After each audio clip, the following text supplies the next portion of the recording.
Les hommes valorisent beaucoup la virginité. Ça, c'est une réalité. Vrai homme, hein. On parle pas des gars. Les femmes valorisent beaucoup l'expérience. Mais je te jure que c'est ce qu'elle m'a dit. Elle m'a dit, va le faire ailleurs, va acquérir de l'expérience et reviens. En gros, va coucher avec une autre personne, aie de l'expérience et reviens coucher avec moi. Et tu prétends m'aimer. Tu prétends m'aimer et tu me demandes d'aller coucher avec une autre personne. Pour permettre aux gens de pouvoir coucher. Coucher librement, il n'y a pas de frein. C'est bon pour la santé. Voilà, c'est bon pour la santé, vraiment. Je ne me marierai qu'à partir de 30, 35, voire 40 ans de vie commune.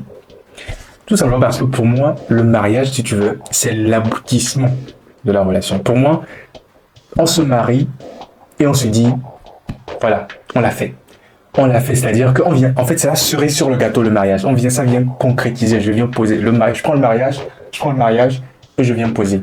Bah, voilà. Salut et bienvenue dans cette vidéo qui s'annonce assez intéressante, voire croustillante. Alors, c'est un nouveau format de vidéo que je suis en train de tester. Alors, il s'agit en fait d'un commentaire sur des vidéos de débat. En fait, c'est des échanges sur des thématiques de société, des thématiques sociétales assez intéressantes que tout le monde vit. Donc là, pour la première fois, pour commencer, je me suis penché sur la vidéo de Philippe Simo, dans laquelle il débat avec deux jeunes filles, donc des jeunes pour l'instant, de toutes les émissions que j'ai vues apparaître sur sa chaîne. Il s'agit de jeunes. Et là, le thème, en fait, c'est quand on est jeune, alors, sexe, quand on est jeune, faut-il attendre le mariage? Donc, voilà, partisan ou pour le sexe avant mariage. Alors, je me suis rendu compte que, courant de la vidéo, il ne s'agit pas que de sexe, c'est plus de relations amoureuses pendant qu'on est jeune, pendant qu'on est sur les bancs, comment ça se manifeste, les erreurs commises et tout ça. Donc ça s'annonce assez croustillant. Je vais donner mon avis courant de cette vidéo, je ferai des pauses. N'hésite pas à le faire également par écrit dans la barre des commentaires. Donc on est parti, sans plus tarder, c'est parti. On va parler des jeunes et de quoi, la sexualité, c'est comme ça qu'on appelle ça? Les relations. Corporate ou pas? Non, relations sentimentales, relations sentimentales sans sexe. C'est avec, sans, les jeunes, non, ça. Les jeunes, ok, d'accord, très bien. Donc, on va commencer donc effectivement par parce que je crois que c'est un sujet qui préoccupe quand même beaucoup la jeunesse. Il y a la puberté qui est là, qui dérange, les hormones. C'est ça. Et puis, c'est aussi peut-être l'âge où je pense les jeunes font beaucoup d'erreurs, sous couvert de beaucoup de choses. Et je voulais qu'on en parle. Déjà, pour vous, dans ce que vous observez, pourquoi, déjà, est-ce que vous pensez que le être en couple, c'est quelque chose qui est important ou pas? Moi, personnellement, je pense que déjà, être en couple, ça ne veut absolument rien dire. Quand je dis ça ne veut absolument rien dire, c'est que pour moi, soit une relation qui est, ça veut dire amicale poussée, donc on est ensemble, on parle bien, il y a un côté très exclusif, mais nous restons toujours on reste toujours dans une relation amicale. Et ensuite, il y a ce qu'on appelle la dot, du moins du côté de l'Afrique, ensuite les fiançailles et ensuite le mariage. Parce que je trouve que ça, les jeunes, ils font énormément d'erreurs dans l'histoire de couple. Ça veut dire on peut rester avec une personne pendant très très longtemps et se rendre compte finalement que cette personne n'est pas faite pour nous. Parce que tout simplement, on n'a pas compris quelles sont les bases d'une relation et pourquoi on doit être en relation. Et c'est ça, en fait, justement, la difficulté de ce mot couple. Je trouve que c'est un mot qui est peut-être pas approprié. Et en plus, je suis désolée, autant de nos parents, ils l'utilisaient absolument pas. Il y avait vraiment pour moi, on doit découvrir plusieurs personnes. C'est pas pour dire qu'il faut être volage, mais il faut découvrir plusieurs personnes pour comprendre, en fait, finalement, qui nous correspond peut-être le mieux. Et peut-être, et souvent, majoritairement, les filles finissent souvent avec des garçons qui étaient dans leur environnement. Ça peut être des amis d'école, ça peut être des amis d'université. En tout cas, celles qui savent ce qu'elles veulent. La question, c'était est-ce que c'est important? Non, comment est-ce que pour les jeunes aujourd'hui, est-ce que c'est quelque chose qui est important, être en relation? Oui, enfin, de manière générale, de ce que je peux constater, c'est que c'est quelque chose d'assez important. Les jeunes ont ce besoin en tout cas la majorité, de vouloir être accompagnés, d'être à côté d'une personne, soit parce que dans notre cercle, dans le cercle d'amis, il va y avoir d'autres personnes qui sont en couple, donc forcément, ils vont vouloir, aussi suivre cette tendance-là. Il y a aussi, je crois, un peu le besoin de se sentir aimé. Quand on est jeune, comme on vous avez dit tout à l'heure, il y a la puberté. On se pose beaucoup de questions. Et au lieu d'aller chercher à savoir qui on est réellement, au lieu de vraiment chercher à savoir ce que j'aime, ce que je n'aime pas, pourquoi, qu'est-ce que je veux faire plus tard, ma vision dans 10 ans, si par exemple, là, il y a beaucoup d'Africains, est-ce que je veux retourner dans 10 ans en Afrique, c'est de savoir exactement ce que je veux pour ensuite. Bon, là, je trouve que c'est trop facile. C'est seulement avec le recul qu'on peut se poser ce genre de questions. C'est trop facile de dire aujourd'hui, quand on est jeune, il faut qu'on réfléchisse à se fixer des objectifs, à savoir ce qu'on veut dans 10, dans 15, dans 20 ans. Je suis même pas sûr qu'elle-même, celle de gauche, qu'elle se soit posé ces questions-là pendant qu'elle était encore adolescente. Et voilà, après, il y a quelque chose qui ressort en commun entre les deux. C'est bien évidemment le fait que, oui, quand on est jeune, par effet de mode, je pense, par effet de mode, tout le monde a envie de se mettre en couple. C'est même parfois la concurrence. Moi, je me rappelle, pour donner mon exemple, quand j'étais au collège, je faisais partie d'un groupe d'amis et en fait, les losers, c'est ceux qui n'avaient pas de copine. Donc voilà, c'est malheureusement, ou voilà, en tout cas, c'est un fait.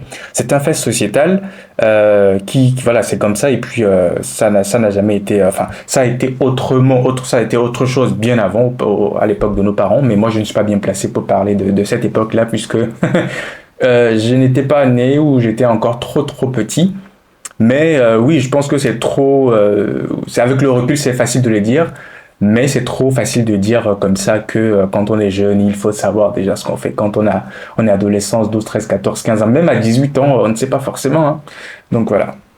Ensuite, me mettre en couple. Mais aujourd'hui, c'est beaucoup de précipitation. Ah, parce que un tel est en couple, moi aussi je vais être en couple. Donc ça fait du coup, finalement, on finit dans des relations qui sont pas du tout saines. Dans des relations qui vont répéter un peu le même schéma qu'on a vu chez nos parents, chez nos grands-mères, etc. Où justement, on n'est pas dans cette réflexion-là de se dire, OK, j'ai vu ça de ma mère, de ma grand-mère. Comment est-ce que moi je fais pour couper, on va dire, ce schéma-là, en fait? Comment est-ce que moi je fais pour couper ce schéma et pour ensuite faire en sorte que je sois prospère dans mes relations, dans ma carrière, dans ma santé, peu importe. Donc je pense que oui, les jeunes accordent une grande importance parce qu'on est des êtres sociaux de manière générale, mais je pense que les jeunes apportent une grande importance au fait de se dire, ah, je suis en couple, je suis la femme d'eux, je suis la copine d'eux, je suis le copain, moi j'ai géré plusieurs. Je suis pas un homme, hein, mais vous-même vous allez me dire, mais je pense que quand on est jeune aussi, on a ce truc, les hommes, en tout cas, ah non, moi j'ai géré, elle alors qu'elle est plus, bon. Petite anecdote, moi je sais que j'étais sortie avec un garçon 1 an moins âgé que moi, mais c'était pas grand chose. Mais je sais qu'il le sentait vraiment Qui comme. t'a dit que c'est pas grand chose? C'est grand chose. Tu Non. parles à la place du gars. Voilà, c'est ça que j'ai vu. Je sais qu'il le sentait en mode, ah, elle est plus âgée, mais j'ai réussi à la gérer. Donc lui, il sentait quand même, voilà, quoi. Il disait, ah ouais, j'ai plus âgée, j'ai réussi à la gérer, j'ai réussi à faire des trucs que peut-être que personne n'aurait fait. Donc, il y a quand même on se cherche, en fait. On essaie de se prouver à soi-même. Mais je sais pas pour vous, mais dites-moi dans les commentaires, est-ce que c'est avéré? Moi, je ne pense pas que ça m'est arrivé. Alors, pour être totalement franc avec toi, avec vous, j'ai eu plusieurs relations quand j'étais jeune, voilà. Et je ne me souviens pas, non, je pense que ça ne m'est jamais arrivé. Je suis jamais sorti avec une fille, j'ai jamais eu de relation avec une fille qui était plus âgée que moi. Donc voilà, si ça t'est arrivé, donc si toi en tant que homme, si tu es déjà sorti avec une fille plus âgée que toi, bah dis-moi dans les commentaires, est-ce que c'est vraiment ce qu'elle est en train de dire, ce qu'elle prétend, est-ce que c'est vraiment jouissif, enfin, est-ce qu'on se la pète en fait quand on sort avec un partenaire de sexe féminin plus âgé que soi? Mais moi, j'ai juste une question, si je peux me permettre. Elle a parlé de schéma. Donc, j'aimerais savoir de quel schéma tu parles par rapport aux parents, en fait. Ça veut dire répéter le même schéma. Ça veut dire que les parents... Moi, j'ai envie de te dire que c'est des schémas différents de ceux des parents. Les parents étaient dans une logique, je pense, très sérieuse dès le début. Non, moi, je parle dans les relations, dans la famille. Pas de manière dans la société. C'est vrai que les anciens, ils ont une approche au niveau du mariage, de la vie sentimentale qui est beaucoup plus saine, je trouve, que nous, où on est beaucoup dans, ah non, bah, si ça me plaît pas, je suis pas obligée de rester. Ah, ben, je peux coucher, hein, y a pas de souci, y a pas de lien. Mais alors que derrière, il y a quand même des traumatismes, peut-être pas des traumatismes, mais il y a des choses, en fait, on s'attache quand même à cette personne. Donc oui, au niveau de la société, c'est vrai que je trouve que, s'il y a un modèle qu'on doit chercher à respecter aujourd'hui, c'est les anciens. Mais moi, je parle au niveau de la famille où, par exemple, on va avoir une... Mais est-ce que ça, c'est pas utopique? Je sais pas ce que vous en pensez. Est-ce que c'est pas utopique de penser que un jour, on pourra retourner au modèle ancien? C'est chaud, hein? C'est chaud, hein. Je sais pas de quel pays est-ce que tu es, mais aujourd'hui, l'âge moyen pendant lequel les adolescents ont déjà eu leur premier rapport sexuel, en fait, c'est de plus en plus jeune. Et dire aujourd'hui qu'il faudrait, alors même institutionnellement, même si c'est un gouvernement qui met des mesures en place pour que d'ici 5, 10, 15, 20 ans ou plus, de baisser ou en tout cas d'augmenter cet âge-là, ou de faire en sorte qu'il y ait moins de relations pendant qu'on est adolescent, bah, ça va être très très compliqué en fait. C'est compliqué aujourd'hui de gérer la vie des jeunes. C'est très compliqué. Les parents sont submergés. Les parents sont submergés parce qu'ils n'arrivent pas. Ils ont leur travail à côté. Ils ne sont pas forcément en plein ancré dans la vie des jeunes. En fait, il faut savoir aussi que avant c'était plus facile. Les parents arrivaient à contrôler puisque à l'époque de nos parents, c'était quoi? Nos papas et les papas et mamans de moi, mes parents, donc mes grands-parents, n'avaient pas une telle occupation qui ne leur permettrait pas de prendre soin, ou en tout cas d'avoir un droit de regard sur la vie de leurs enfants. Donc ils étaient permanemment là. Je parle pour moi, hein. Ils étaient permanemment là, donc c'était compliqué, en effet. Donc, voilà, quand tu es avec une personne, et encore, tu n'es pas, moi, ma mère et mes parents, ils n'ont pas été avec des personnes pendant qu'ils étaient adolescents. C'était bien après, tu vois. Et même en ce moment-là, c'était assez strict. Tu n'amènes pas n'importe qui. Quand tu amènes quelqu'un, il faut le présenter. C'était assez compliqué. Donc, voilà, pour revenir à la question, je pense que c'est utopique. À mon avis, c'est impossible. On ne reviendra jamais, mais plus jamais à ce système-là. Alors, c'est pas un système, mais en tout cas, plus jamais à ce mode de fonctionnement-là. Je pense que ça va même aller, ça va s'accroître. Le fait que aujourd'hui, les relations, c'est de plus en plus, les jeunes connaissent le sexe et ont des relations de plus en plus jeunes.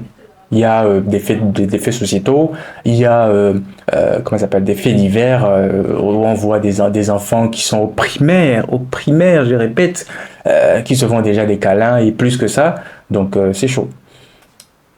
Il faut dire que la phase pubère y est pour beaucoup. Quand tu es au lycée, parce que moi j'ai vu ça au lycée, je pense que la question des filles a commencé réellement à se poser à partir de la classe de seconde. Ah, vous, c'était tard. Après le brevet. Oui, parce qu'aujourd'hui, apparemment, c'est... Ils sont précoces dès le primaire. Bah voilà, c'est ce que je disais. Avant, à l'époque de nos parents, et même moi à mon époque, c'était assez tard. Bon, moi à mon époque, non. C'était à partir du collège. Moi, le collège, c'était quand? C'était 2011, entre 2011 et 2014. Non, 2014, j'étais déjà en première. Donc, c'était 2011-2013, moi, mes années de collège. Ou 2010-2013, le collège. J'avais déjà au collège, sans que ma mère le sache. Bon, peut-être que c'est au travers de cette vidéo qu'elle va le savoir. Donc, oui, bien sûr, moi, j'avais déjà des relations avec des filles au collège. Et aujourd'hui, c'est encore plus tôt. Ça va même jusqu'au primaire. Ça va même jusqu'au primaire en fonction de la société dans laquelle on vit. Par exemple, en France, par exemple, ça peut être encore plus tôt.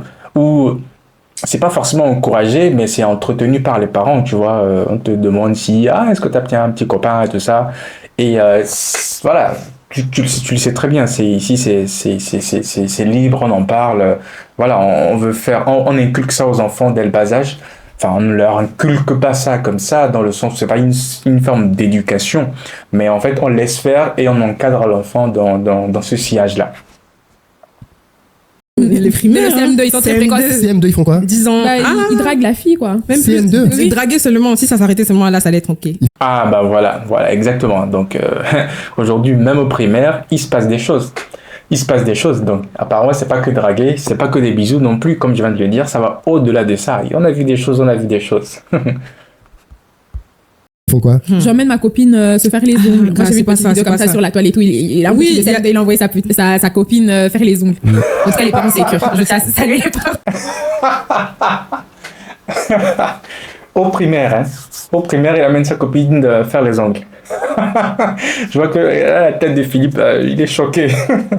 Non, mais c'est ça. J'emmène ma copine faire les ongles, genre au week-end avec ma copine. Le week-end, qu'est-ce qui se passe le week-end? C'est pas Au moins deux. Mais oui. À partir de 10 ans. À partir de 10 ans. Où? En France? En France. Mais même en Afrique, je pense que c'est un peu plus fréquent. Des enfants ont des rapports sexuels à partir de 10 ans? Oui. Non, moi, je pense pas. C'est vrai. En France, si. Je peux pas le... En Afrique, Qu'est-ce que vous en pensez? À 10 ans, des enfants ont des rapports sexuels en France? Oui. La France d'Emmanuel Macron? Mais en plus, Parce que la France, ils ont pas de tabou par rapport à ça, c'est vrai. toutes les lois qui passent là, que l'enfant, à partir d'un certain âge, peut choisir son sexe, s'il est demain une table, s'il est demain une chaise, si demain il est un homme alors qu'il a une femme et tout. Donc, il y a beaucoup plus de libertinage. En France, en tout cas, il y a beaucoup plus de libertinage à dire non, mais à 10 ans, laissez-le se découvrir. C'est ça, en fait. Il se découvre. Avec une femme. Avec une femme ou bien tout seul, il peut se découvrir. À 10 ans. Oui. À 10 ans, il est choqué. Oui, même moi, je suis pas choqué, mais ça ne m'étonne pas, en fait. Ça ne m'étonne pas. J'ai tout à l'heure là évoqué une question de choix de sexe. Ça ne m'étonne pas. J'ai vu un documentaire dans lequel, en effet, les enfants, je crois que c'est à partir de 12 ans, ils avaient la possibilité de choisir déjà le sexe qu'ils voulaient avoir. Alors, oui, ils sont déjà nés dans un sexe, mais il y a des enfants, c'est pas des traumatismes, quoi que ce soit, mais voilà, je saurais pas l'expliquer. Ils se sentent, un garçon peut se sentir femme et une femme inversement peut se sentir homme et ils peuvent décider de changer de sexe. Et la vie des parents, j'ai dans l'émission, je sais pas si je peux retrouver le lien de la vidéo, c'est une vidéo sur YouTube, c'est Arte je pense, voilà, que je la mettrai dans la barre de description. Et c'est une vraie problématique, les parents, la vie des parents ne compte pour du beurre en fait. La vie des parents compte pour du beurre. Punaise. Je disais qu'en seconde, on commençait à regarder. J'ai même pas dit qu'on couchait. J'ai pas dit qu'on couchait en seconde. Parce que tu commençais déjà à te dire, ah ouais, la fille, elle est mignonne, ainsi de suite. Mais rien de sérieux. C'est-à-dire que j'avais pas le sentiment, en tout cas à mon époque, que la recherche de la femme était quelque chose qui était vraiment très important. Je pense que ça commence à prendre une vraie place et ça commence à être un vrai sujet, en tout cas à mon époque, à partir de l'université. Là, tu as eu le bac.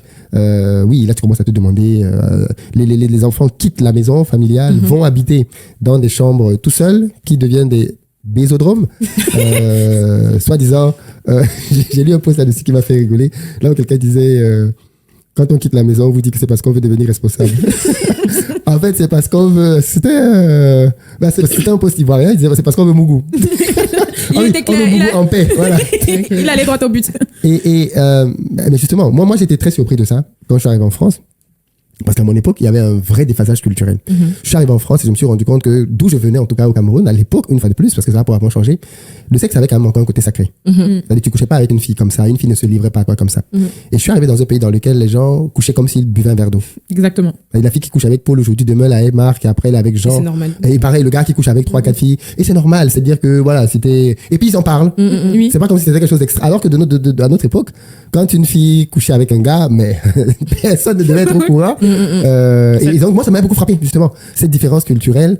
Et je sais pas comment quand on est donc jeune, quel est le rapport qu'on a au sexe? Est-ce que c'est quelque chose qui est important? Est-ce qu'on comprend ce qu'implique un rapport sexuel ou alors, justement, pas du tout, en fait, c'est banalisé? Moi, je vais faire une petite anecdote. C'est que moi, j'ai rencontré une fille, en fait, non, je suis désolée parce que j'étais vraiment choquée. J'ai rencontré une fille avec un pote et en fait, elle, carrément, elle faisait la liste de tous les garçons avec qui elle couchait. C'est comment on appelle ça? Comment? Le body count. Le donc, body du coup, count. ça veut dire qu'elle, elle avait vraiment la liste de toutes les personnes et tout. Et moi, je lui ai demandé, mais est-ce que toi, ça te dérange pas? Tu touches tous les garçons? Genre, enfin, elle fait non, mais c'est normal. C'est rien, hein. Genre, elle pouvait partir en boîte le lendemain. C'était ici ou en France? Ok. Elle pouvait aller le lendemain. Babylone. C'est peut-être pour ça que beaucoup veulent monter. Hein. Non, mais du coup, ça veut dire que, en fait, elle... Non, au pays, maintenant, c'est comme ça aussi. Au Cameroun, c'est terrible. Je suis désolée, Ah bon? mais au Cameroun, je trouve que vraiment c'est terrible. Je sais pas à quel moment. Je trouve qu'il y a de plus en plus de jeunes filles qui sont enceintes. Déjà, hors mariage, on est vraiment dans une Non, période. par contre, on n'a pas la culture de l'avortement dans nos pays. Mais oui. Aussi. Pas encore. Mais j'espère que ça va pas arriver. Parce que. Au pays, tu couches, tu payes. Bien sûr. Cash. Ah, Le bébé est là. mais c'est de ça qu'il s'agit. Il faut assumer. En fait, j'allais dire, désolée, ça va avoir l'air un peu sérieux. Mais en fait, divertissement, ça vient de déterrer, qui veut dire se détourner. Donc, je pense que, en fait, j'ai l'impression que les jeunes africains n'ont pas assez de divertissement. Ça veut dire qu'il n'y a pas assez de loisirs, il y a pas Ils ont pas assez, je pense qu'ils en ont pas assez. Mais Non, en je Europe, pense où il y a qu'ils beaucoup de divertissement, ils couchent plus. Non. Un jeune Français, à l'âge de. Aux États-Unis, on dit qu'une jeune fille de 30 ans a eu au minimum, si elle a fait l'université, hein. Minimum 50 partenaires. Ouais. Minimum 50 partenaires. Parce que les 4 années de fac, je vous ai dit, c'est 4 années d'orgie, quoi. En France, c'est pas à ce stade-là, mais une femme de 30 ans, ouais, elle a connu quand même pas mal d'hommes. Au pays, beaucoup moins. Au pays, beaucoup moins, mais je veux dire, mais parce qu'ils le font avec un partenaire pendant un moment, c'est pour ça. Mais ce que j'allais dire en France, c'est que déjà, c'est pas la même chose parce que c'est des dépressifs. Excusez-moi. En France, il y a énormément de personnes qui sont assez dépressives et qui aussi, il y a aussi un côté, en fait, Dieu et aussi un côté caractère. Dans le sens où, en Afrique, en fait, on nous prédomine aussi à savoir gérer ses émotions, à savoir gérer son comportement, à savoir être seul. Sauf qu'en Europe, moi, je trouve qu'il y a ce problème-là. Quand on parle avec beaucoup de jeunes, on se rend compte, en fait, qu'ils sont un peu, ils ont besoin de combler leur vide avec l'autre. Ils ont l'impression que c'est une personne qui est capable de combler leur vide. Et du coup, ça veut dire qu'ils vont tout enchaîner des personnes. Parce que parfois, ils vont pas rester avec une personne, donc ils vont enchaîner. Et quand tu discutes avec beaucoup, c'est surtout le vide, en fait, à l'intérieur d'eux-mêmes. Ça veut dire que, ils savent pas trop quoi faire de leur vie. Oui, ils ont des amusements, mais ils ont envie de. Je pense qu'ils ont plus de vision au pays. Non, mais moi, je suis pas d'accord sur ça. Je suis pas d'accord sur ça. Alors, si j'ai bien compris, elle est en train de dire que pour essayer de combler le vide, enfin, en tout cas en France, dans les pays occidentaux, dans un pays occidental comme la France, il y a des jeunes qui, pour combler le vide qu'ils ont en eux, enchaînent des relations, enchaînent des partenaires multiples. Non, je sais, j'ai bien compris ce qu'elle a dit. Moi, je suis pas d'accord. Je pense pas que ce soit le cas. Je pense que c'est une question de. Les personnes qui le font n'ont pas forcément conscience, ou si elles ont conscience, elles le font parce qu'elles ont envie de le faire, c'est tout, quoi. C'est pas. Est-ce que c'est pour combler un vide en particulier? Ça m'étonnerait. Ça m'étonnerait beaucoup. Ici? Non, moi je pense qu'au pays, en fait, ils ont plus un côté en fait responsablement. En fait, ils ont compris en fait le côté sacré, comme a parlé Philippe, des relations sexuelles. Je trouve qu'ils ont très très bien compris, parce qu'en fait c'est sacré, ça vient de sacer, quelque chose qu'on doit pas souiller. Et eux, en fait, ils l'ont compris. Alors que ici, en fait, ils ne comprennent pas à quel point c'est important. On peut pas coucher avec tout le monde comme on veut. Mais quand on se rend compte de pourquoi les gens couchent entre eux, ou bien pourquoi les gens ont tout le temps des relations, parce que ici en Europe, c'est très flagrant que les gens enchaînent des relations. C'est ça aussi qu'il faut dire. Ils couchent énormément parce qu'ils peuvent être un mois avec une personne, 2 mois après ils sont avec une autre personne. Mais pourquoi? Parce qu'il y a un côté très dépressif aussi des gens. Et ça, c'est une réalité qu'il faut le dire. Alors qu'en Afrique, les gens vont pas gérer forcément leur dépression ou leur déprime de cette manière-là. Alors qu'ici, c'est une manière de le gérer. Et moi, j'allais dire vraiment, je reviens sur le pays. Il y a pas assez de divertissement. Ça veut dire Donc en gros, c'est parce que les dépressifs enchaînent des relations sexuelles.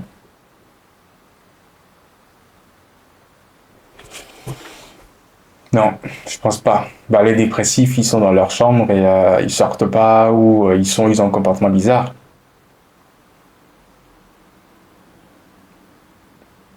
Je pense aussi que les dépressifs, en fait, ils ont du mal à avoir ça même s'ils le veulent. À enchaîner des relations comme ça. Non, au contraire, c'est les gens qui ont peut-être une certaine confiance en eux, ou une surconfiance en eux, qui sont dans cette démarche d'enchaîner des relations. Mais les dépressifs, je pense pas. Pas assez de loisirs, en fait, je pense. Et donc, comme les jeunes n'ont pas beaucoup de choses à faire, ils se sont mis dans les relations sexuelles en se disant que c'est un moyen de se détourner des réalités qu'ils vivent. Donc, ça veut dire peut-être des difficultés financières, des difficultés liées à l'école. Donc, il s'agirait de se recentrer, les gars. Parce que ce qu'elle dit là, ça m'évoque quelque chose. Je ne pense pas, encore une fois, que ce soit d'actualité. Je pense plutôt que c'est vieux. À l'époque de nos grands-parents, plutôt. J'y étais pas, mais ça me rappelle, c'était en 5e, je me rappelle très bien, c'était notre professeur de français qui nous disait ça. Que au village, quelqu'un qui va au champ, qui revient, qu'est-ce que tu as comme distraction au village? Il n'y avait pas de télé. Il n'y a pas d'électricité, il n'y a pas il n'y a pas de télé, il n'y avait pas de téléphone portable. Et même s'il y avait les téléphones portables en ce moment, tu es dans un village, il n'y a pas d'électricité pour charger son téléphone. Donc, en bref, il n'y a aucune distraction. La seule distraction, c'était sa femme. Et d'où le fait que, un cultivateur, il a 5, 6, voire 10 enfants. Mais je pense pas que ce soit d'actualité, si tu veux. Souvent, il y a des filles, quand elles ont une certaine maturité, elles vont un peu essayer d'aller chercher chez des hommes un peu plus âgés. Parce que tout simplement, elles ont l'impression qu'elles retrouvent un peu comme... Un peu comme... De qui parlait, mon fils? Mais quand tu dis plus âgé, c'est de combien Elle, il faut au moins 10 ans d'écart. Elle voit très loin, elle.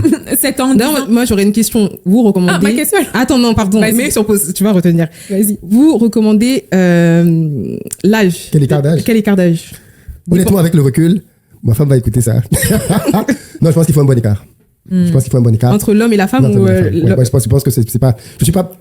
Tout peut marcher, ok? Avoir le même âge. En plus, j'ai beaucoup de potes qui vont écouter, ils vont se dire, mais qu'est-ce qu'il dit là? Parce que, non, mais moi, je pense qu'il faut un bon écart. Il faut un bon écart. Pourquoi? Attends, d'abord, il dit l'écart. Je vais développer entre 4 et 10 ans. Oui, ok. Oui. Okay. Je pense qu'il faut... Donc là, d'après Philippe Simot, il faudrait un écart de 4 à 10 ans de différence entre l'homme et la femme. Donc en fait, l'homme doit être plus âgé que la femme, et cette différence d'âge doit être comprise entre 4 et 10 ans. Qu'est-ce que vous en pensez? Sujet. Qu'est-ce que vous en pensez? Moi, qu'est-ce que j'en pense? Comme il a dit, tout peut marcher. Moi, je me suis jamais posé la question. Là, maintenant, je me pose la question. Qu'est-ce que j'en pense? Je sais pas, j'ai pas d'opinion particulière par rapport à ça. J'ai des opinions un peu controversées par rapport au mariage en lui-même, mais bon, là on ne parle pas vraiment de mariage, s'il faut se marier ou pas. Là, il faut je vais pas sortir du sujet, mais oui, par rapport à cette question-là, non, j'ai pas de... Par rapport à l'écart, j'ai pas de particularité, voilà.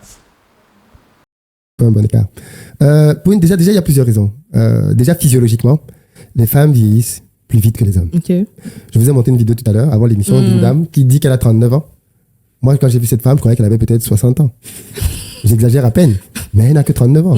Quand elle a dit 39 ans, j'étais choqué. Je me suis dit, mais comment tu n'as que 39 ans? Donc, les femmes vieillissent plus vite que les hommes. Et je pense qu'un homme a besoin de savoir que, peu importe son âge, la femme qui est à côté d'elle, c'est une bombe. C'est un canon de beauté. Et, astre de lumière. Mais oui, voilà, appelez-la comme vous voulez. Miss Galaxie, Planète, Terre, tout ce que vous voulez. Mais il a besoin de savoir qu'il est avec une femme qu'il trouve vraiment très belle. Et je pense que l'âge, malheureusement, peut parfois rattraper les gens. Les gens qui ne vieillissent pas vite, ce sont les gens qui prennent vraiment soin d'eux. Dans leur alimentation, dans leur sport, ainsi de suite. Mais très peu de personnes font vraiment ça. Très peu de personnes en réalité. Les gens se appuient beaucoup sur le maquillage pour essayer de masquer les imperfections plutôt que de travailler en profondeur pour stopper le vieillissement. Donc je pense qu'il y a déjà cet écart-là, oui. Et puis maintenant aussi, mine de rien, de manière globale, il y a des exceptions. Mais la femme mûrit plus vite que l'homme. Dans le sens où rapidement elle est confrontée à des situations qui font qu'elle se pose des questions que l'homme ne se pose pas. Rapidement, une femme va se poser la question pour sa famille, pour sa reproduction, pour ses enfants, chose qu'un homme ne se pose pas du tout. Bah oui, c'est normal parce que... Pardon. Parce que les hommes n'ont pas d'horloge biologique, tout simplement. Tout simplement, c'est pas de commentaire de plus. Les hommes n'ont pas d'horloge biologique alors que les femmes, si. Une femme qui est déjà dans la vingtaine commence à se projeter sur le type d'homme avec lequel elle pense qu'elle va se marier, ce qu'il peut avoir comme caractère. Si un homme ne se pose pas cette question, lui à 20 ans, bien souvent, c'est que qu'elle décide de tout. Voilà. Tout ce qui bouge, il tire. Même ce qui bouge pas, il tire. Donc, il y a l'élément de maturité aussi qui fait qu'une femme va justement avoir tendance à, quand elle est peut-être en début de vingtaine, vouloir être avec quelqu'un qui va se poser ce type de questions. Oh, le mec qui se pose ce type de questions est en fin de vingtaine. C'est peut-être le gars qui est peut-être 27, 28, 29 ans. Il commence à se demander, bon, moi, il faut que je me marie, il faut que. Mais quand il a 21 ans, 22 ans, il se pose pas cette question du tout. Donc, je pense que l'écart d'âge permet ça. Et puis, mine de rien, on a constaté le respect. Oui. C'est-à-dire qu'une femme va avoir beaucoup plus tendance à respecter un homme par le droit d'aînesse simplement. C'est-à-dire qu'il est mon aîné quand même de 5-6 ans. Et de ce que j'ai compris, c'est que pour beaucoup de femmes, quand il y a un écart d'âge comme ça, elles pensent que cet homme a quand même une sagesse de la vie qu'elle n'a pas. Et donc, elle gagnera à l'écouter sur certaines choses. Elle ne le voit pas comme son vis-à-vis camarade de classe pour qui elle se dit, mais lui, c'est quoi que je ne sais pas. Donc, quand il dit A, moi, je dis B. Donc, pour ces 3 raisons au moins, qui sont des raisons pratiques, hein, je pense qu'avoir un écart d'âge de 4 à 10 ans peut être intéressant. Maintenant, je ne suis pas en train de critiquer votre couple. Je sais qu'il y en a même où la femme est plus âgée que l'homme. Tout est possible. Mais non, tout est possible. Mais de manière globale, moi, le conseil que je donnerais à mes fils, c'est de laisser un écart d'âge. Moi, donc, du coup, ma deuxième question, c'était pourquoi quand on va parler, par exemple, quand on explique à des hommes, ça peut être 27 ans, 30 ans, et on explique vraiment à cet homme, qu'on veut garder notre virginité pour le mariage. Pourquoi ils ont du mal à comprendre, ou même s'ils comprennent, ils vont aller tromper, en fait, au lieu de dire clairement, je ne suis pas forcément d'accord. Mais en même temps, les hommes africains, et même, je pense, les hommes africains de base, ne veulent pas être avec une femme qui est passée partout. Ils veulent vraiment, tu vois, ils veulent vraiment... beaucoup de sujets, hein. Mais tu es en train de tendre à plusieurs sujets. Je pense que ce sujet-là mérite une émission. Pourquoi les hommes ne veulent pas aller là où beaucoup d'hommes sont passés? Ah, ça, c'est un vrai sujet. Non, j'essaye de... C'est en effet un vrai sujet. C'est un vrai sujet sur lequel je pense qu'il y a plein d'arguments à porter et je pense que c'est légitime. Hein. C'est pas beaucoup d'hommes, c'est que tous les hommes aimeraient avoir à se marier, à avoir une femme qui n'a pas connu beaucoup, qui n'a pas du tout connu d'autres partenaires que lui. Sauf que, est-ce que c'est possible aujourd'hui? Est-ce que c'est possible aujourd'hui avec la jeunesse qui est en pleine dépravation, en pleine perdition? Bah, je pense pas. Je pense pas. Alors, oui, il y a certainement des exceptions. Mais il faut aller les chercher, il faut les trouver. Il faut savoir qu'elles existent, il faut savoir les identifier, il faut pouvoir les identifier et aller les chercher, savoir où elles sont. Et ça, c'est pas facile à trouver, malheureusement. Ouais, malheureusement. Et ça va être, malheureusement, encore une fois, ça va être de mal en pire. Au collège, déjà, les jeunes couches. Dans 10 ans, dans 15 ans, va chercher une fille vierge. Chaud. J'essaye de mettre sur une question. Ça fait beaucoup de sujets, mais on peut en parler parce que du coup, ça c'est intéressant pour les femmes aussi. C'est paradoxal, c'est-à-dire que, et ce sont 2 choses qui sont très intéressantes. Les hommes s'intéressent énormément au passé des femmes. Exactement. Les femmes s'intéressent énormément au futur des hommes. Oui. La femme veut savoir qu'est-ce qu'il a et qu'est-ce qu'il va devenir. Et l'homme veut savoir qui elle était. Non, mais c'est vrai parce que quand ils veulent ce type de femme, mais pourquoi ils sont pas prêts à respecter? Bah, je m'étais posé la question parce que moi je suis pas très calé, hein, je suis nul un peu en matière de relations. Je m'étais pas posé la question, mais en effet c'est vrai que de façon générale, hein, après, voilà, la femme s'intéressera toujours au passé de l'homme, mais je pense qu'elle s'intéresse encore plus à l'avenir de l'homme parce qu'elle veut savoir, elle a besoin de se poser, voilà. Et c'est pour ça que la plupart des femmes veulent avoir pour mari quelqu'un qui a des ambitions, quelqu'un qui a des projets pour mettre à l'abri la famille et tout. Donc voilà. Donc si tu as des projets, tout ça, il faut passer à l'action tout simplement. Respecter les valeurs de ce type de femme. Oui, du coup, très bonne question. Je pense que si tu tombes sur un gars vis-à-vis duquel tu as cette démarche de lui expliquer que tu te préserves pour ton mari parce que tu crois que c'est important pour la stabilité de votre couple, ainsi de suite, et qu'il ne respecte pas ça, il faut te barrer directement. Il n'y a même pas à réfléchir de midi à 14h. Ça veut dire qu'il n'est pas digne de ta virginité. Bah, c'est sûr que c'est vrai. C'est au-delà même du fait qu'il ne soit pas digne de ta virginité. C'est que tu comprends tout de suite que ses intentions n'étaient pas sérieuses en fait. Ses intentions, c'est de se limiter juste à avoir des relations sexuelles avec toi et puis basta. Donc voilà, normalement, enfin, moi, une femme me dit qu'elle se protège, qu'elle protège sa virginité pour pouvoir bâtir une relation sérieuse et pouvoir se dévoiler à son homme après le mariage. Oh là là, jackpot! Pas plus que c'est, comme je viens de le dire, c'est rare, ça devient une ressource super rare. Donc une femme qui te dit ça, bah tu essayes de faire le nécessaire. Après ça dépend, hein. Est-ce que c'est la bonne, pour toi? Peut-être parce que au-delà même de l'aspect sexuel, si tu veux, peut-être que de base, comme dans ta tête, c'est juste pour un coup d'un soir, ou en tout cas pour une relation pas sérieuse.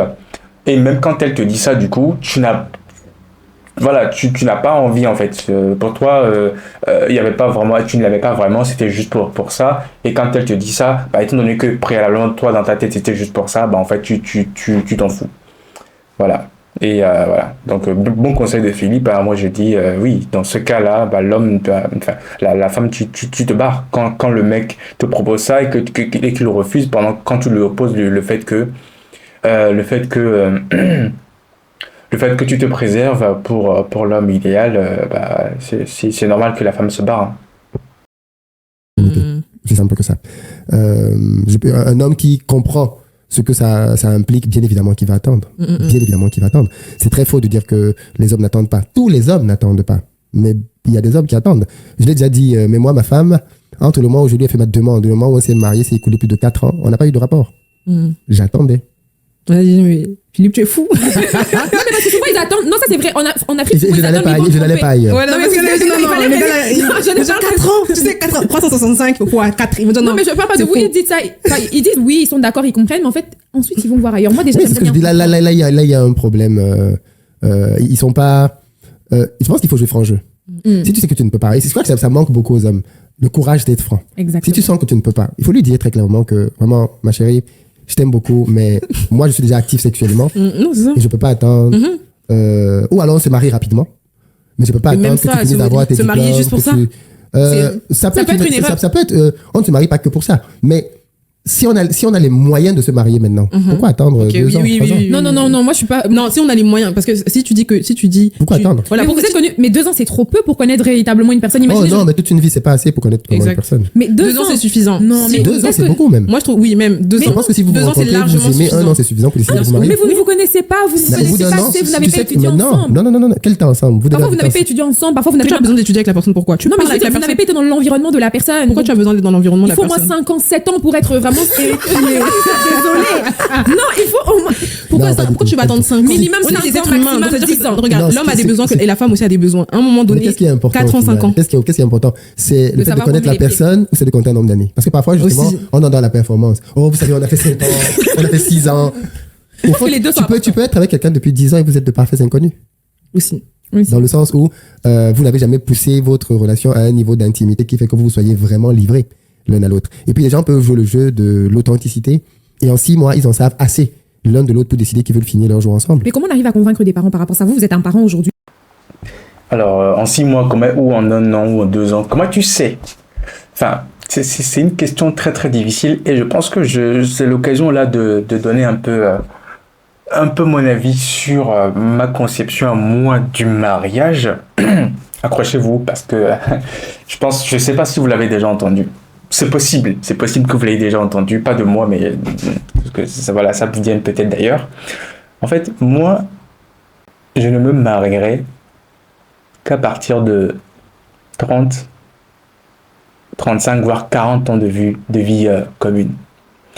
Tout simplement parce que pour moi, le mariage, si tu veux, c'est l'aboutissement de la relation. Pour moi, on se marie et on se dit, voilà, on l'a fait.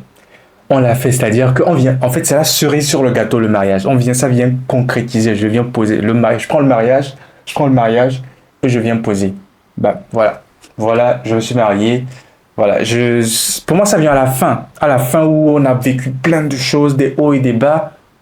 Pour moi, ça vient à la fin. Je parle bien sûr, attention, je parle bien sûr de la cérémonie de mariage. C'est pas de la vie en couple, hein, parce que les gens confondent beaucoup le mariage à la vie en couple. On peut être en couple pendant des années sans se marier et on vit comme si on était marié, sauf que c'est juste en fait la cérémonie. Moi, je parle de la cérémonie du mariage qui pour moi doit être la cerise du gâteau. Donc à la fin, le gâteau est bien bâti, bien confectionné, bien garni. Donc voilà, on a construit une vie pendant des années, tout ça, et le mariage à la fin. Pouf. Voici ma conception du mariage. Et il y a énormément de non, franchement, surtout il y a de plus en plus de jeunes qui veulent se marier rapidement chez les Africains, 1 année à 2 années, et les parents n'arrivent pas à le concevoir parce pour eux ce n'est pas assez, on ne connaît pas assez la femme, ainsi de suite. Alors à ce moment-là, je pense qu'il faut avoir une franche discussion avec ses parents pour comprendre ce qu'ils appellent connaître. D'accord. Est-ce que ça veut dire qu'est-ce qu'ils veulent connaître? Parce que ce qu'ils veulent connaître là, ils peuvent connaître ça en 3 mois. Est-ce que ça veut dire qu'ils veulent voir davantage le gars? C'est surtout que c'est une saine démarche. Si un gars dit qu'il veut épouser ma fille, c'est normal que je le connaisse. Mais comment je fais pour le connaître? Je vais le connaître en multipliant des occasions où je vais le voir. Il faut qu'il vienne. On peut instituer le fait que tous les week-ends, il faut qu'il passe à la maison. Qu'on le voit, je dis pas qu'il vienne dormir là, mais qu'il passe à la maison, qu'il mange avec nous. Si on a des activités, qu'il soit avec nous. En fait, le meilleur moyen, ça c'est l'une des erreurs que beaucoup de jeunes font. Le meilleur moyen de connaître quelqu'un, c'est pas de vous isoler à deux. C'est la pire chose. Surtout quand on veut être chaste jusqu'au mariage. Le meilleur moyen, quand on veut vraiment connaître quelqu'un, c'est de multiplier des rencontres dans des cadres dans lesquels il va pouvoir être le plus naturel possible. Des cadres où il va être lui-même. Et donc, ce qui va être intéressant, c'est de le voir avec ses amis. C'est de le voir avec sa famille. C'est de le voir à table quand il y a une discussion. C'est là où tu vois, par exemple, comment il peut tenir tête à ton père. Ou alors, chaque fois que ton père parle, il baisse la tête. Ça te dit beaucoup de choses de sa personnalité. Et si c'est quelqu'un qui peut vraiment, demain, s'il n'est pas d'accord avec ton père, dire qu'il n'est pas d'accord, ou alors c'est juste un suiveur, il n'y a qu'avec toi qui monte. Parce qu'il y a des gens comme ça, hein. Il a un lion avec toi, il a un chat dehors. Et quand il est à la maison, il dit, oh, il veut le respect, moi, respecter. Dès qu'il sort de la maison, miaou, miaou, miaou, il miaule partout. Ouais. Mais ça, c'est des choses que tu peux voir. C'est sa personnalité. Et c'est quelqu'un qui s'énerve facilement. C'est quelqu'un qui respecte ton opinion. Ce genre de choses, tu ne peux les percevoir que comme c'est dans un environnement. Parce que quelqu'un peut s'aimer pas toucher tout le temps. Le naturel va revenir. Et puis, s'il n'est pas naturel, quand il sera dans des milieux où il a l'habitude d'être naturel, les gens vont faire remarquer qu'il n'est pas naturel. Les gens vont dire, ah, mais toi, tu es différent aujourd'hui. Hein. Et tu comprendras qu'il est en train de jouer un rôle. Et depuis que vous êtes ensemble, il joue un rôle. Parce que justement, tu l'as exposé à des endroits où il doit pouvoir être le plus naturel possible. Donc, si un gars ne veut pas... Bah, tout à fait. Tout à fait. Dans cette optique, moi, je suis tout à fait d'accord.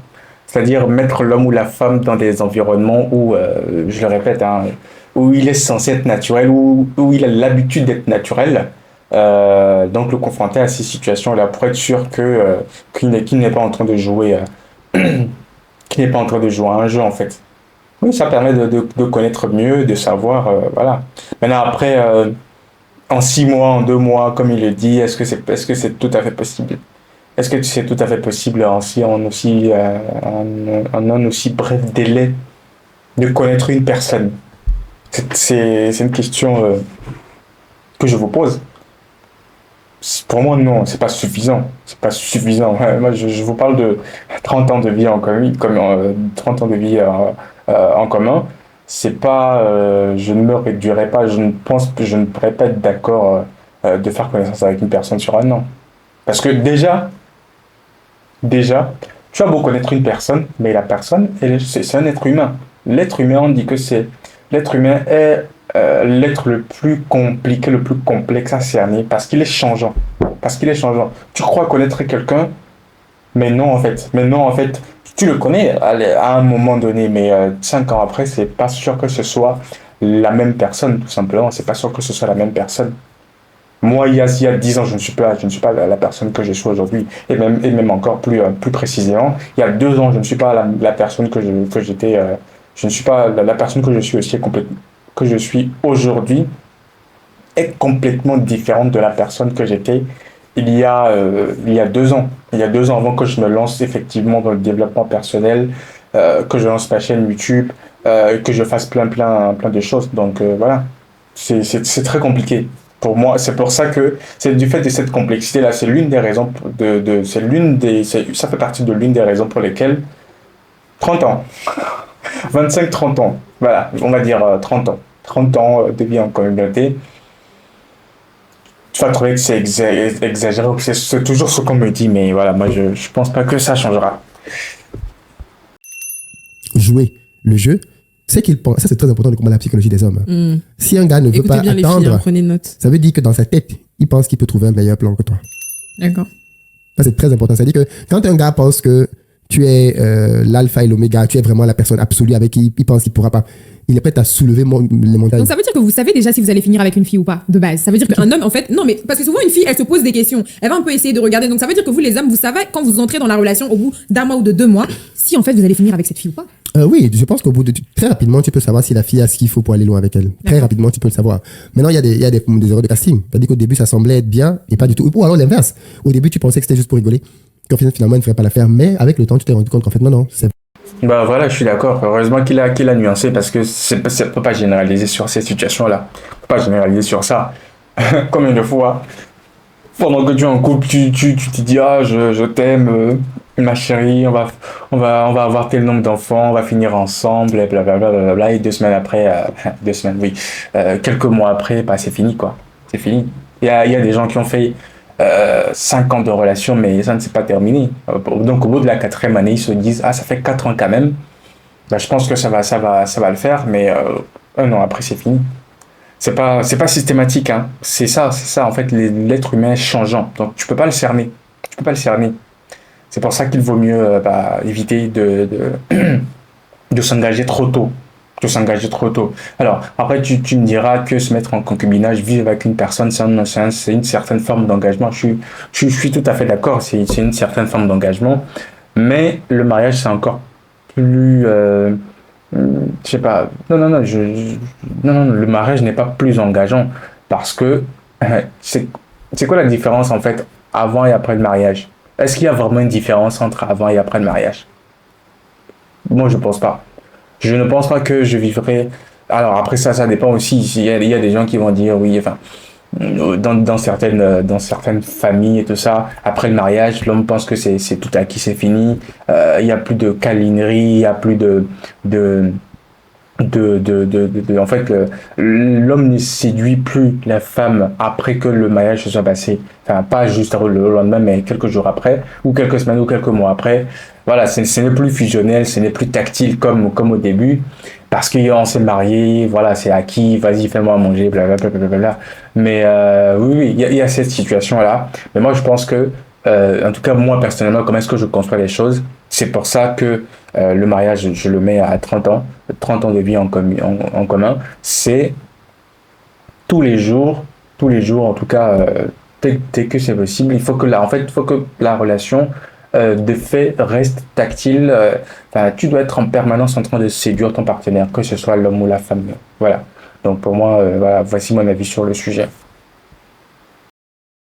Vraiment quelqu'un qui a de vraies valeurs. Donc tu peux être surpris aussi avec le temps. Mais très rapidement, oui, tu sais si cette fille, c'est quelqu'un avec qui je peux me projeter, je peux aller loin. Est-ce que les jeunes filles, parce que aujourd'hui, vous allez me dire ce que vous pensez tous les deux, aujourd'hui on a des jeunes filles et des jeunes garçons, mais les jeunes filles ont toujours l'impression, là je parle vraiment des jeunes hommes, qu'il ait 27 ans, 30 ans, qu'elle a réellement la possibilité de changer un homme. Est-ce que vous pensez que c'est possible? Parce que moi je pense sincèrement que même s'il y a un homme trompé tout le temps des filles, il a déjà trompé même son ex, ainsi de suite, une femme a vraiment la possibilité de changer l'homme, en fait, changer la manière dont il réfléchit, la manière dont il est, parce que justement c'est la femme de sa vie. Est-ce que vous le pensez? Je vous laisse répondre. Moi, vous êtes le doyen à cette table. Moi, j'ai mon opinion et je pense que je vais vous rejoindre, mais je vous laisse répondre. Je pense qu'on peut pas changer quelqu'un, c'est impossible. Et je pense que l'une des grosses erreurs des femmes, c'est qu'elles pensent qu'elles peuvent changer les hommes. Le syndrome de la guérisseuse ou de la sauveuse. Moi, je pense sincèrement en fait, les gens se bonifient avec le temps, un peu comme du bon vin. Mais c'est pas toi qui vas le changer. Les gens changent parce qu'ils décident de changer. Donc, ça veut dire que le comportement d'une femme peut être le déclencheur du changement d'un homme. Ça veut dire, si je me rends compte mais ce sera une décision qui viendra de lui. D'accord. Donc, il peut voir effectivement chez cette femme une béatitude, il peut voir chez cette femme une générosité, une grâce qui fait qu'il se dit non, mais en fait, je dois ressembler à ça. Et il décide de changer. Mais c'est pas programmable. Tu peux pas te décider au départ que quand il va me voir, je vais le toucher. Et il va changer. Non, tu peux pas programmer ça. C'est un gros pari. La plupart des femmes qui ont pris ce pari ont échoué. Qu'est-ce que tu en penses, toi, Mylène? Je suis tout à fait d'accord. J'ai pensé ça dans mon faible âge, quand j'avais 17 ans. Non, vraiment, j'ai pensé ça et j'en ai vraiment beaucoup souffert. J'étais persuadée que, allez, lui, j'ai vu du potentiel en lui, c'est sûr, et tout, il va devenir quelqu'un de discipliné, quelqu'un ceci, cela.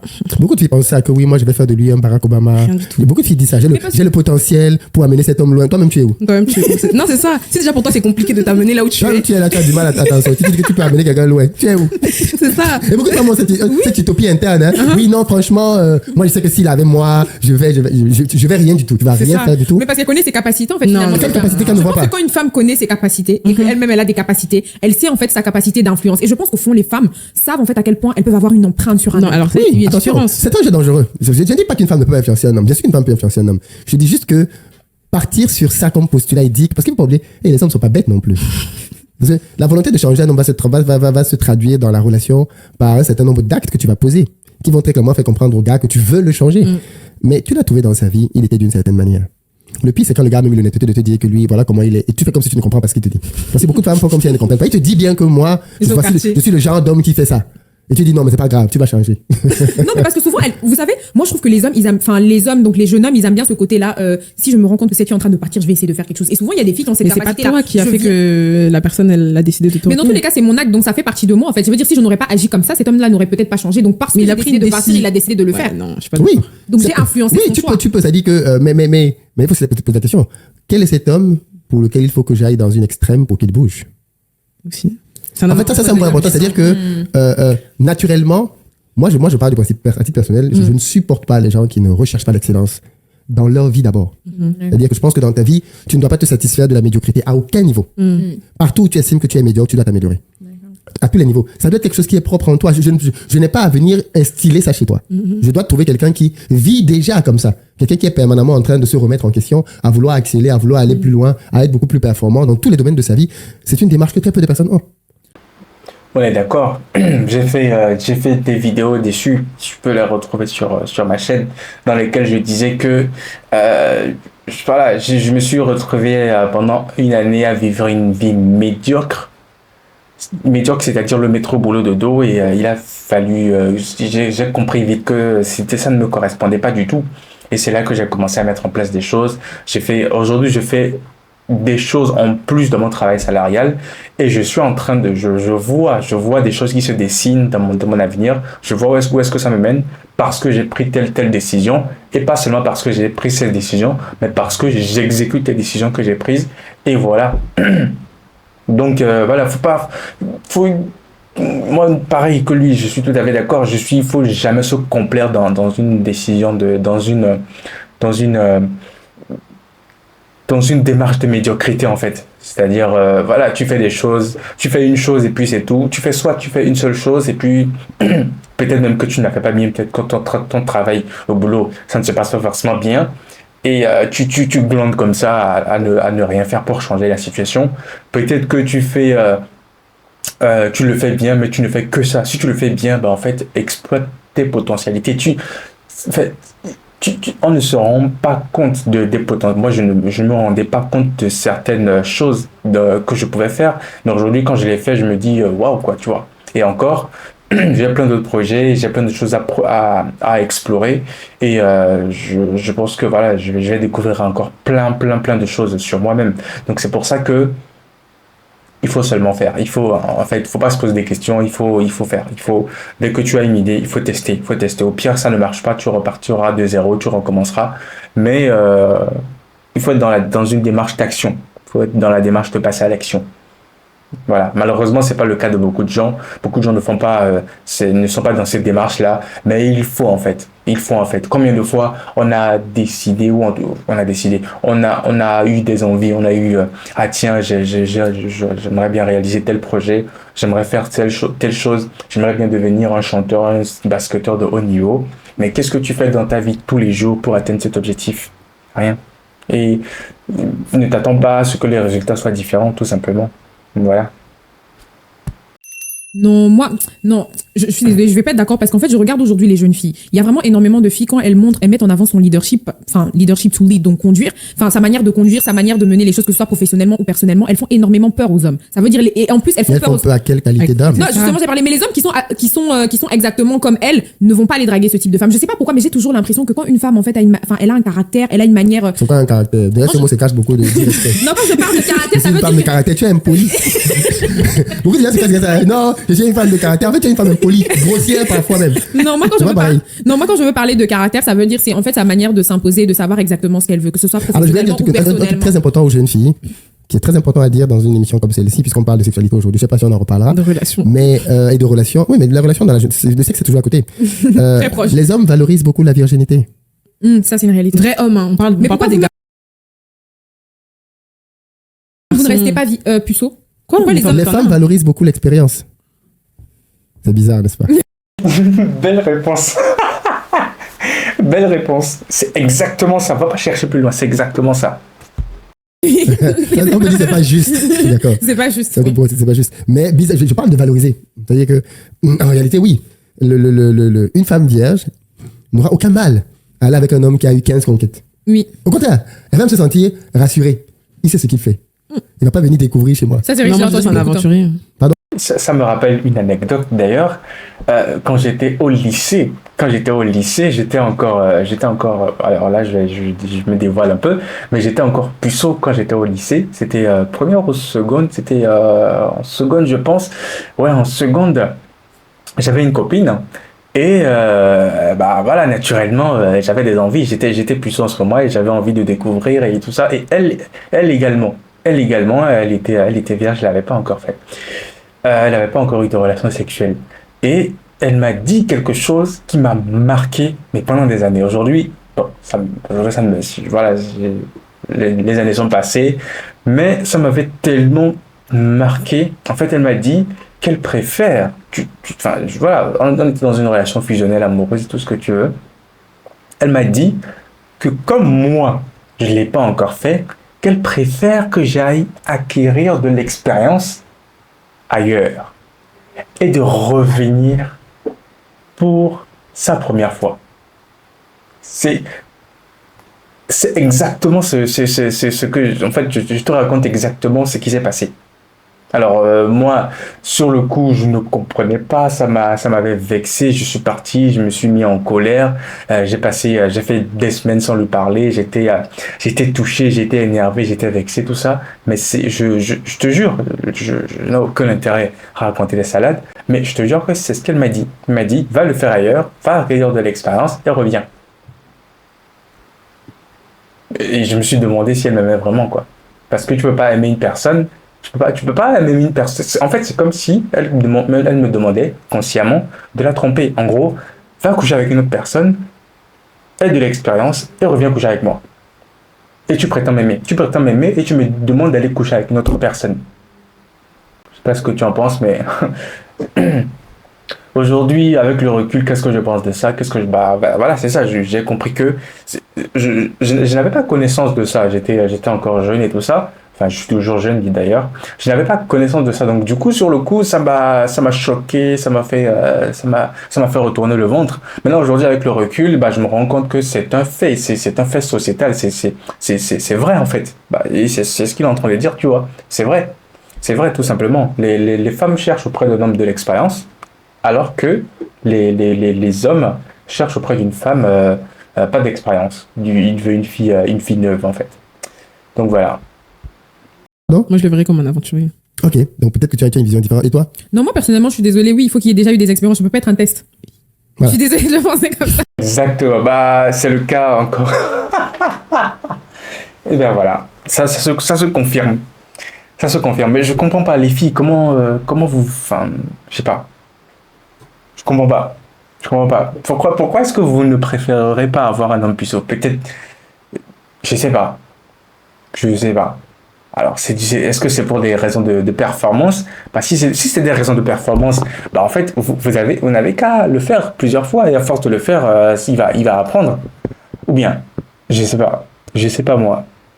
Donc voilà, par moi, c'est le cas d'une autre personne. Donc ça fait le deuxième exemple. Ah, bah voilà. Donc c'est pour ça qu'il les a connus. Par contre, dans l'autre sens, non, si tu demandes à 1000 hommes sur la planète s'ils préfèrent marier une fille qui est vierge, qui n'a jamais connu un autre homme, je pense que 995 au moins vont te dire oui. Il y a que peut-être quelques-uns qui vont te dire non, je m'en fous, mais la plupart des hommes vont te dire. Tout à fait. Exactement ça. Et oui, parce que l'homme valorise la virginité. Ça renvoie justement à ce que je disais tout à l'heure, c'est-à-dire que il faut bien savoir aussi pour une jeune fille que plus elle va accumuler de partenaires, plus aux yeux d'un certain type d'homme, elle va se disqualifier. Parce que pour certains hommes, avoir eu beaucoup de partenaires est le signe d'une légèreté dans l'attitude pour la femme. Et ça, c'est important que les jeunes filles comprennent, parce que ce sont des choses qu'on fait quand on est jeune, dont on ne perçoit pas la portée ou la pertinence. Mais demain, tu vas te retrouver dans des positions où le type d'homme auquel tu aspires vont être le type d'homme pour qui ton passé n'est juste pas compatible. Mais c'est pas discriminant pour les femmes parce que, enfin, c'est très discriminant pour une femme parce que pourquoi une femme devrait, enfin, moi, je suis pour garder sa virginité dans tous les cas, mais je veux dire, je peux comprendre qu'une femme a décidé de connaître plusieurs hommes, c'est son choix, et ça ne change en rien la femme qu'elle est, en fait, ça ne change en rien le fait que ce soit peut-être une femme très intelligente, une femme très instruite, une femme qui sait tenir un foyer. Donc, je pense que les hommes devraient, ce que vous dites, c'est vraiment vrai. Chaque fois que je vois un homme ou même un garçon qui a eu plusieurs conquêtes, qui va toujours appeler, non, moi, je veux me marier avec une fille vierge, une fille pudique, mais on peut pas demander ce qu'on n'est pas. Pourquoi demander quelque chose qu'on n'est pas? Parce que pour la raison que je viens de dire, ça veut dire que le gars qui a eu plusieurs conquêtes sait que pour la fille vierge et pudique, pas toutes, bien évidemment, moi on vient de voir là par exemple entre vous deux, une va dire pour moi c'est important, et l'autre va dire pour moi c'est pas du tout important. Donc beaucoup d'hommes savent que leur passé ne leur pose pas de problème. Voilà pourquoi les hommes, quand on leur demande le nombre de leurs conquêtes, ils ont tendance à mentir en augmentant. Oui, toujours amplifié. Voilà, ils amplifient. Alors que la femme, quand on lui demande son nombre de Tout à fait, inconsciemment. rapport, de son nombre de partenaires, elle ment en diminuant. Oui. À mon avis, quand on est encore quand on est encore élève, vaut mieux se consacrer à ses études. Oui, je sais que c'est pas. Non, j'ai rien dit. J'ai pas réagi. En tant que grand frère, moi, c'est ce que je dirais. Je dirais que quand tu es encore en études, il faut te consacrer à tes études. Il faut faire les choses en leur saison. Il y a un temps pour tout. Les femmes ne fuient pas. Les hommes ne fuient pas. Le sexe ne fuit pas. Il y a un temps pour tout. Et le problème de beaucoup de gens, c'est que justement, parce qu'ils se précipitent à vouloir aller vivre des choses qui ne sont pas dans leur bon temps, ils ne profitent pleinement pas de l'étape dans laquelle ils sont. Exactement. Il y a un temps pour les études et un temps pour avoir la tête dans les études. Parce qu'il faut se dire la vérité. Il y a tous les gens qui vont dire oui, mais moi j'ai connu mon copain quand j'étais encore en études, on est mariés aujourd'hui peut-être, mais quand tu avais connu ton copain, tu n'avais plus toute ta tête à l'école. On peut me dire ce qu'on veut. Tu n'avais plus toute ta tête à l'école. Mais ça n'empêche pas de réussir. Moi, je suis pas d'accord. Je suis pas d'accord totalement. Ça n'empêche pas de réussir. C'est pas parce que tu as une relation amoureuse pendant que tu es encore en études, au collège, au lycée ou à l'université, que tes études sont bafouées, que tes études sont bâclées. Non. Ça ne t'empêche pas de réussir. Ça ne t'empêche pas de réussir brillamment même. Et même si tu ne réussis que moyennement, bah pourquoi pas. Aujourd'hui, moi, j'ai pas réussi avec mention excellent pendant tout mon cursus scolaire et universitaire. Mais aujourd'hui, franchement, je ne me plains pas. Je ne suis pas le plus à plaindre. Je suis toujours en communication, en tout cas en relation avec les premiers de la classe qui étaient les têtes brillantes et tout ça. Franchement, je n'ai rien à les envier en fait. Je n'ai rien à les envier. Donc, non. Pour moi, on peut bien être pendant les études, faire ses études et quand même avoir une relation amoureuse. Et oui, peut-être il le dit, mais ça va être très compliqué. C'est même pas que c'est compliqué, c'est impossible. C'est impossible déjà. Il y a 10 ans en arrière, c'était déjà la norme. Aujourd'hui, on est arrivé au primaire où les enfants connaissent déjà des choses.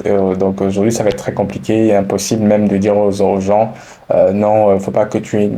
Ok, les enfants vont dire ok, il n'y a pas de souci, mais ils vont le faire dans le dos. Il vaut mieux être clair avec les enfants, leur dire écoute, c'est pas autorisé, mais si jamais ça arrive, n'hésite pas à en parler, et on va t'accompagner, voilà, pour éviter des dérives, pour éviter des erreurs. Plutôt que d'interdire de façon itérative à un enfant d'avoir des relations amoureuses, sexuelles avec son partenaire dehors, son partenaire tout court, et qu'il le fasse quand même, parce que ça va arriver, il faut être sûr que ça va arriver, qu'il le fasse quand même, et que les conséquences soient plus graves en fait. Soit que les conséquences soient plus graves. Alors grave dans le sens, pas grave, mais soit plus dramatique.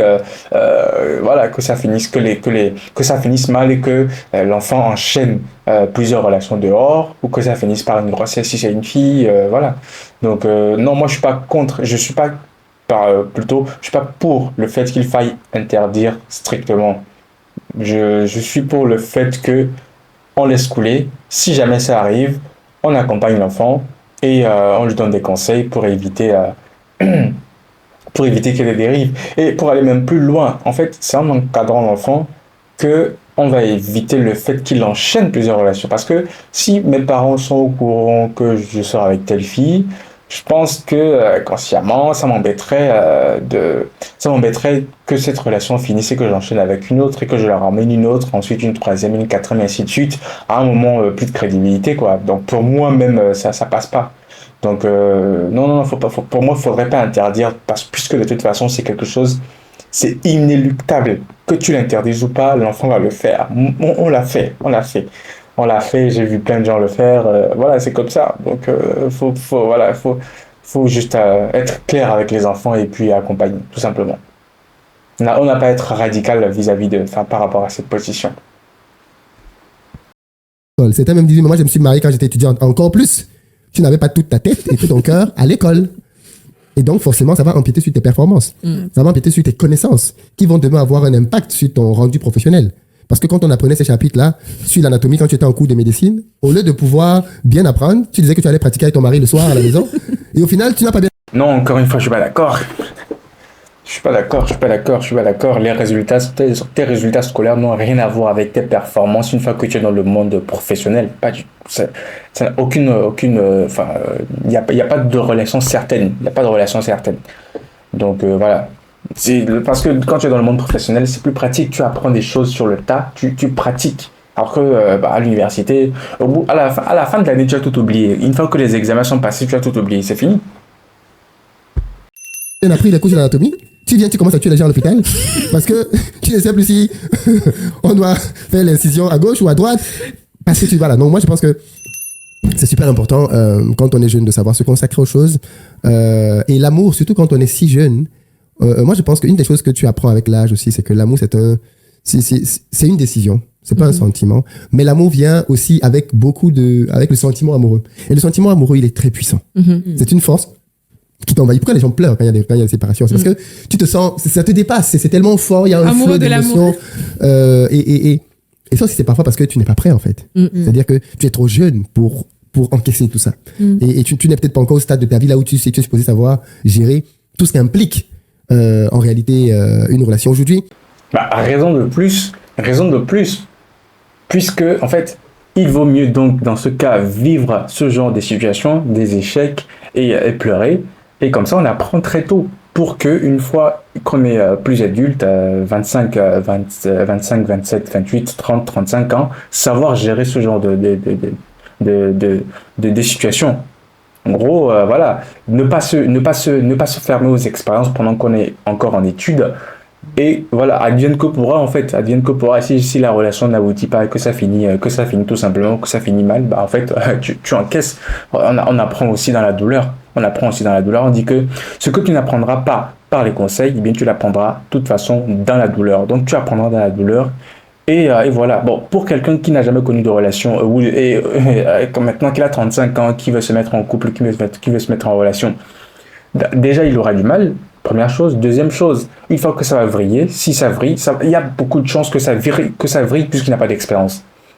Quand ça va vriller, il aura plus de mal à se remettre. Et il va ressentir, ça sera comme un coup de poignard. Il n'a jamais vécu ça pendant cette 35 longues vies. Il n'a jamais vécu ça. Donc, non, c'est compliqué. Pour moi, je suis pas pour qu'on interdise les relations pendant les études.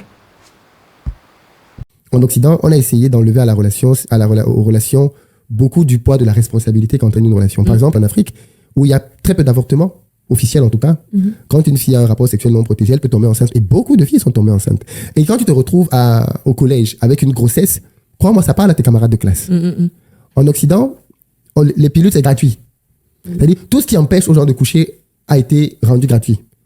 L'avortement, même, je crois que c'est gratuit. En fait, plein de choses ont été rendues gratuites pour permettre aux gens de pouvoir coucher. Coucher librement, il n'y a pas de frein. C'est bon pour la santé. Voilà, c'est bon pour la santé, vraiment. Alors que de l'autre côté, en Afrique, il y a encore quand même une certaine forme de tabou autour du sexe qui préserve de beaucoup de choses. Exactement. Et qui fait que les gens savent quand même que non, un rapport sexuel ça peut entraîner des conséquences, ça peut entraîner des maladies, ça peut entraîner des retards, en réalité. Des retards, ça peut entraîner plein de choses. Quand t'as un gosse, en Afrique, quand t'as un gosse, on t'exclut de l'école. Exactement. Alors que c'est le père là, lui continue l'école. Oui, c'est ça. Oui, mais toi, on t'exclut pas la fille. Donc, il y a des éléments avec lesquels on vit quand même qui rappellent que faut faire attention à la sexualité quand on est jeune, qu'on a complètement enlevé en Europe, qui font que les gens ont le sentiment qu'un rapport sexuel n'a pas de conséquences, qu'on peut coucher avec qui on veut, quand on veut, comme on veut. Et puis surtout que la télévision aussi n'aide pas avec les films, à l'eau de les rose. dessins animés. Même dans les dessins animés. Même les dessins animés maintenant. Ah, voilà. Il y a des choses, même dans les dessins animés, ils mettent des dessins LGBT. Oui, et sexualisé aussi. Ouais.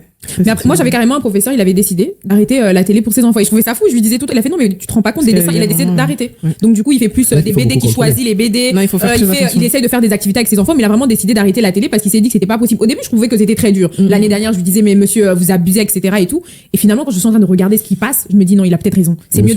Moi, je suis tout à fait d'accord avec ce monsieur. Tout à fait. Là, la télé, c'est pas bien du tout. C'est encore plus aujourd'hui. Encore plus aujourd'hui, tu n'apprends quasiment rien. Tu es incité tout le temps à consommer des produits. Et ça pervertit les enfants, tout simplement. Donc la société, la télé, c'est à bannir. Moi, par exemple, je sais pas si c'est visible, quand je suis arrivé dans cet appartement, il y avait une télé accrochée ici. Alors là, on ne voit pas peut-être, mais voilà, il y a 2 trous ici. Et il y avait une télé, un écran. Donc c'était une télé avec la commande et tout, il fallait juste l'allumer. Moi, j'ai enlevé la télé. Je l'ai rangée dans mon placard. Tout simplement parce que je ne regarde pas la télé. Premièrement, je n'aurais pas le temps de regarder la télé et je suis contre la télé, plus pour les raisons que je viens de donner et encore pour plusieurs autres raisons. Donc la télé, à bannir complètement. Encadrer ça en fait, oui. Et moi, ce sont des mœurs en tout cas que j'ai peur que ça parte en Afrique. Oui, parce que l'Afrique est très perméable, l'Afrique est ouverte et tout passe. On n'a pas de filtre. Les Chinois, par exemple, interdisent beaucoup de films américains chez eux. Quand il y a un film américain, ils sentent que ici, là, c'est trop propagande américaine, ils le mettent, ils ne passent pas.